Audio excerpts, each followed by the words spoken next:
Anxiety. Social anxiety disorder. When the seven-lettered word anxiety's meaning was defined by a mere worry in primary school, I was unaware of the fact that it would be such a burden in the future.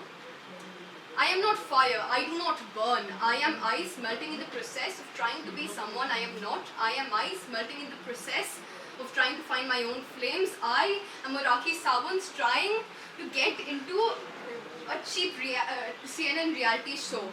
I am a Lannister that never pays his debts, and so they call me a mother. I am a realist transforming into a cheap Chinese Barbie doll.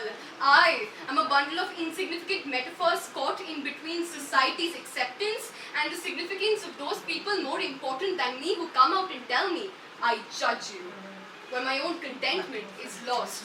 I am crumpled paper. Of what significance is crumpled paper whose solitary voice crumples in its own wavelength? I am a pawn on a chessboard who knows not of individuality. I am just like any of you.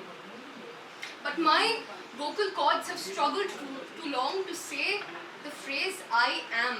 And my struggle is similar to that of a certain prime minister whenever he visits his homeland. Quite frequently.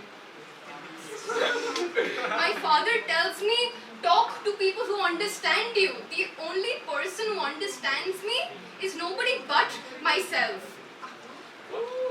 I am a language that cannot be deciphered, and I'm not saying this in order to sound like the cool Tumblr kid who makes posts about depressions.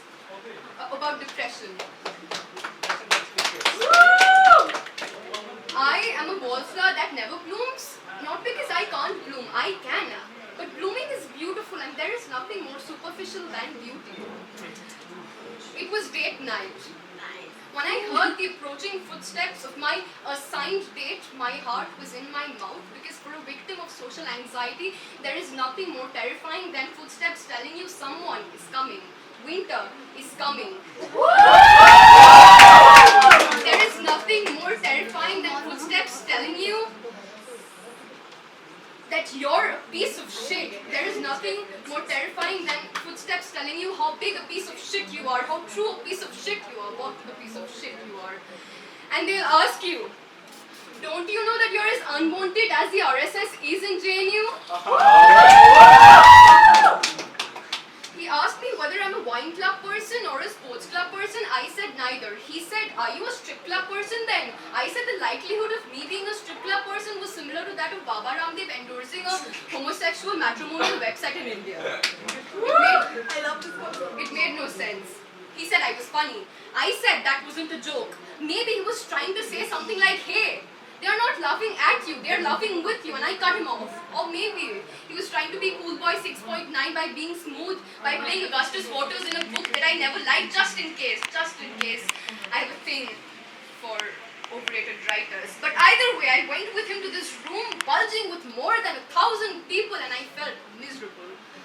But I took this shot of vodka and told myself, you can do this, I can't. Whoa.